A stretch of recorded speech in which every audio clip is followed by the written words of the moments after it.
But you said, nah, this need to be you. That's who you are. Yeah.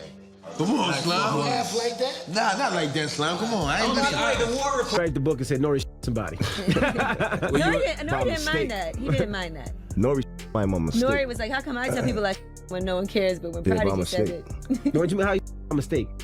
The ground. Calling and saying, yo, Prodigy doesn't want to be a part of the record anymore. So we left Prodigy on the hook. We took his verse off. Capone is finally spilling the real tea on what really went down between N.O.R.E. and Prodigy. And it's got folks questioning if N.O.R.E. was part of a bigger scheme to bring Prodigy down for good. For the longest time, people thought the beef between Prodigy and Capone and Noreaga was just leftover street drama. Jail gossip, rap game tension, the usual mess. But now, fans are starting to piece things together like a puzzle. No. I gotta say that. I gotta say that. Because Marley wasn't privileged. Marley put in work. And some are flat out saying N.O.R.E. might have played a quiet role in pushing Prodigy out the picture. So what exactly did Capone say that's got everyone side-eyeing this situation? What was N.O.R.E.'s real problem with Prodigy? And did N.O.R.E. really have ties to that whispered about industry plot to shut Prodigy up once and for all? Let's dig into this madness. To really feel the weight of what Capone just revealed, you gotta rewind back to the late 90s and early 2000s. That's when Mobb Deep and Capone and Noreaga were both repping Queens hard. Certified street legends, not some label-made artists. Prodigy and N.O.R.E. weren't tight like that, but they definitely crossed paths. They dropped verses on the same tracks, rocked the same stages, and ran in the same circles.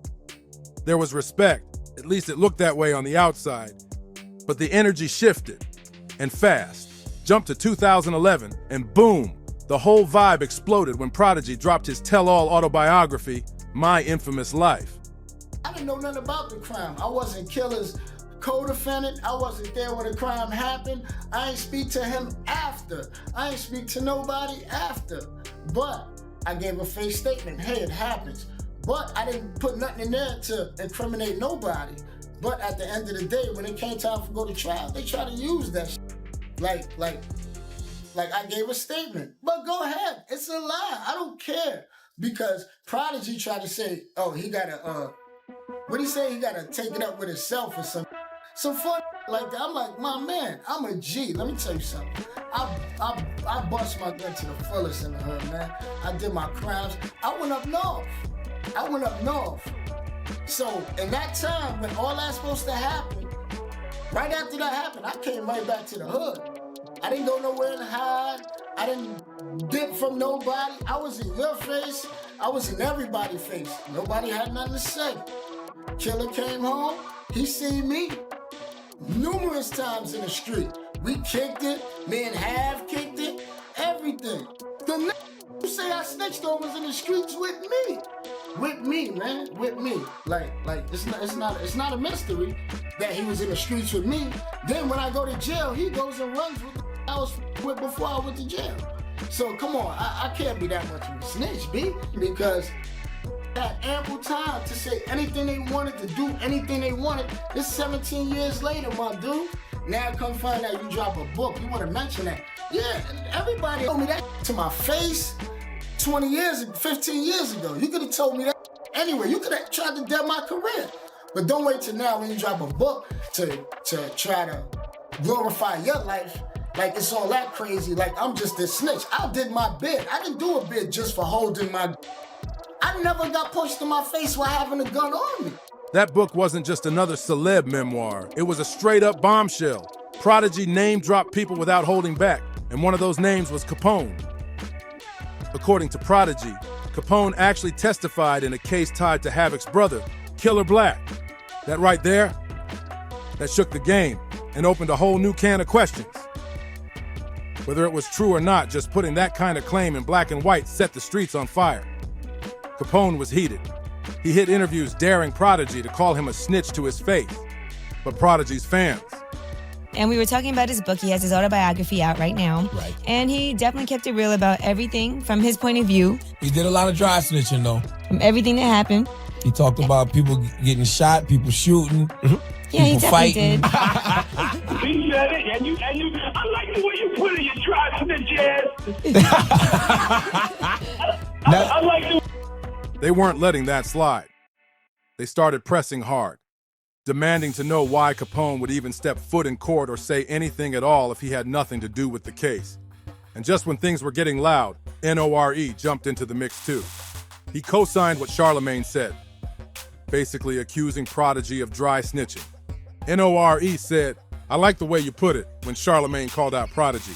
That only added more heat to the situation. But then, out of nowhere, it seemed like the drama got smoothed over. For a minute. So then he put out a statement. Just getting back into New York after my Easter weekend with family and friends in Jersey. I left my phone at a gas station yesterday evening while on my way to Jersey after a glorious Knicks game. To all Mobb Deep fans, it's business as usual. It's Mobb Deep all day. My Twitter account at The Real Havoc will be down until further notice. The only other real account is at Prodigy Mobb Deep. Ignore the rest. One. So he talked all this tough talk on Twitter only to say that his phone got stolen at a gas station and somebody else was tweeting it. But when you look at the tweets, he was actually tweeting from the web, not even mobile web, just from the web. So even if your phone got stolen, it don't matter because you was tweeting from the web. All right, so Prodigy took to social media to clear things up. He wrote, "I don't know why people are saying I beat N.O.R.E. up. Ha! That's not what my book says, and that's not what happened. Read before you speak." He also added, "I never said we won or lost in that confrontation either. It happened, and I told the story. That's what autobiographies are about. Real life." After that, N.O.R.E. hit back with a short but strong reply. "My ninja." That one line was enough to make people believe the beef was done and buried. But not so fast. Fast forward to 2012, and things got messy again. Havoc jumped on Twitter and lit things up. He accused Prodigy of being gay, and even claimed he was sending love letters to men while locked up. The internet went wild, and just like that, the peace Prodigy and N.O.R.E. found was shattered all over again. A clip of this is Havoc, right? This is Havoc. Talking about Prodigy. Yes. We'll say allegedly just to cover Allegedly, our ass, but this is Havoc. I don't got nothing against gay people or nothing like that, but I'm just saying, look your son, look, watch, and then this in the jail, come out from the woodworks and they're gonna tell you what the this was doing. He gay. I had to smack him like a month and a half ago when we was doing South by Southwest. Now explain what he just said, Charlemagne. He basically said that his former partner in rhyme, I don't want to say former because I guess they're still together, Prodigy is gay and his dudes in the jail that are going to come out the woodworks and back up his story, and he's actually smacked Prodigy a month and a half ago at the South by. Havoc lit up Twitter with a bombshell saying, "I got ninjas in the jail system to back up that Prodigy was smashing homies in jail." Then he taunted Prodigy like it was a dare. "Prodigy, prove me wrong, please." He even claimed he had a major announcement coming and that ninjas that was locked with him know the truth. But Havoc didn't stop there. He took it to a whole other level and said he smacked Prodigy and wasn't afraid to do it again. He posted, "I had to smack P, ask him. Let's do it one-on-one. Me and P." Then he accused Prodigy of ducking him, saying Prodigy didn't want the smoke. I think that it happened. Things like this been happening over years. You've been hearing rumors, and even though he probably gonna talk and he's gonna deny it, I think that the crap will be let out the bag very soon. And to add even more fuel, Havoc straight up clowned him by calling Prodigy a Long Island B and threw shade at his Queensbridge street cred. But wait, it gets wilder. Havoc later tried to clean it up by saying he didn't write those tweets and claimed his phone was stolen. Yeah, right. People weren't buying it. Then things took a sharp left. An audio clip leaked, and in it, Havoc's voice could clearly be heard repeating the same wild claims about Prodigy being gay and admitting again that he smacked him. That audio blew up quick, and that's when N.O.R.E. decided to pop back in. He jumped into the convo and confirmed that it was Havoc's voice on the tape. But N.O.R.E. didn't stop there. He threw shade of his own, saying something slick about how the cat's gonna be let out of the bag soon. Later on, though, N.O.R.E. tried to walk it back a little. He said he was just playing around, and when someone asked if he believed what Havoc said about Prodigy's sexuality, N.O.R.E. didn't give a straight answer. He just said, "Ask Havoc." By then, the rumor mill had spun out of control, and fans were completely split down the middle. Some folks thought the whole mess was just a clout-chasing stunt. especially after Prodigy himself admitted they milked the drama. It's definitely not a joke, man. There's a lot of real stuff going on out here in this world. Secret societies are real. It's definitely very obvious, that they're at work and it's at play in the music industry, in the food industry, politics. Everywhere you turn is everywhere. You just got to read the signs, you know what I mean? The writing on the wall, basically, is all in front of your face, you know what I'm saying? Once people just learn about it and do a little research about it all, they'll be able to see, like, oh, wow, I understand what's going on. All this ritualistic and rituals on little, they kids doing satanic rituals. Like, this stuff is really going on in this world. Like, you know what I mean? You got sick people like Jeffrey Dahmer and different people like that. And I believe that it was a different background to it, why he was doing what he was doing. I think it was some ritualistic things going on. But others weren't buying that. They believed there was something way deeper and more personal bubbling under the surface.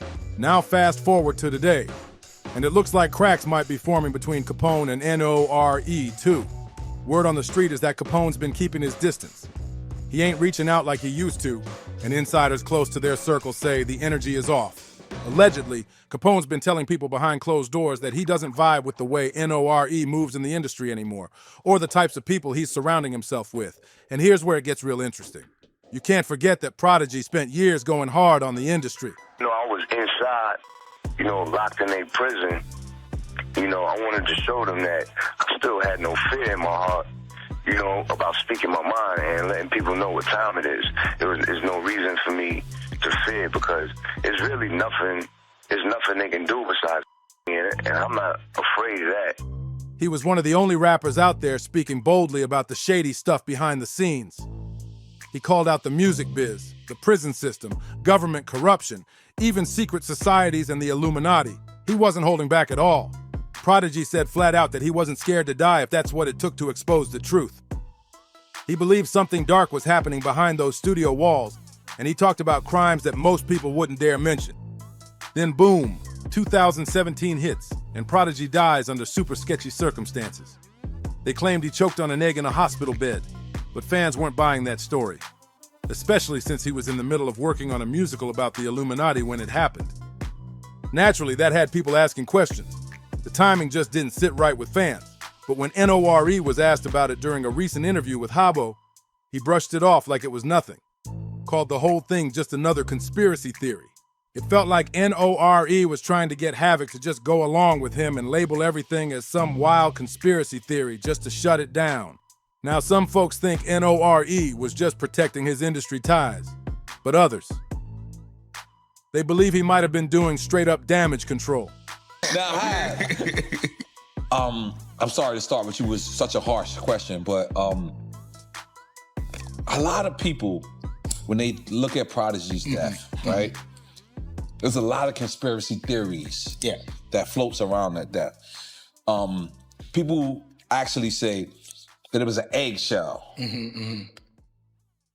Obviously, when I want to interview anybody, I Google everything, and people are saying, and then there's this video, and you tell me if this is real or not, I don't know, of Prodigy and they're like Illuminati, a guy running up on the Illuminati and saying, you better not put out this video. Somebody was ran up on him, yeah, and he had the people had a mask on. Did you ever see this video? Nah, it was a real video? I don't know if it's a real video. Up on him? Yeah, they ran up on him and they was like, you better not put this video out. Whatever. Maybe he knew something, or worse, maybe he played a part. Not in setting Prodigy up directly, but in the discrediting, the gaslighting, and the isolation, right when Prodigy needed his people to stand up for him. And if N.O.R.E. was really just joking when he co-signed those wild rumors about Prodigy's sexuality, after supposedly squashing the beef, then why keep dragging Prodigy's name through the dirt? Why keep the negativity spinning? With the new rumors floating around that Capone's been pulling back from N.O.R.E., people are starting to wonder. Maybe Capone does know more than he's letting on. Maybe this is his quiet way of backing out, trying to keep his hands clean. Whatever's going on, one thing is clear. The cracks are showing, and the deeper you dig, the uglier it gets. This isn't just leftover rap beef. Not anymore. In an industry this twisted, it always seems like the ones who rise to the top and stay there are the ones who play by the unspoken rules. They stay quiet, fall in line, and protect the system. But the ones who speak up, who question too much, like Prodigy, they either fade out or they get taken out. And now people are looking at the facts and asking the real question. Was Prodigy's death just bad luck? Or something more? Meanwhile, N.O.R.E. got major deals with Diddy's Revolt platform, staying booked and praised. So yeah, the streets are asking. Did N.O.R.E. make it big because he kept it real? Or because he sold out? Was N.O.R.E. just playing the game to survive in the industry? Or was he rewarded for helping keep someone like Prodigy quiet? Was it loyalty to the machine or something even deeper? Do you think he was compromised? And when you really look back at how he handled Prodigy, was it just playful trolling? Or was there a darker motive underneath the surface? I need to hear your thoughts. Drop a comment and tell me what you think. Is N.O.R.E. innocent in all this? Or is there more to the story? Don't forget to like, subscribe, and share this with someone who needs to see it. Because this rabbit hole just keeps getting deeper. And trust me, you do not want to miss what's coming next. I'll catch you in the next one.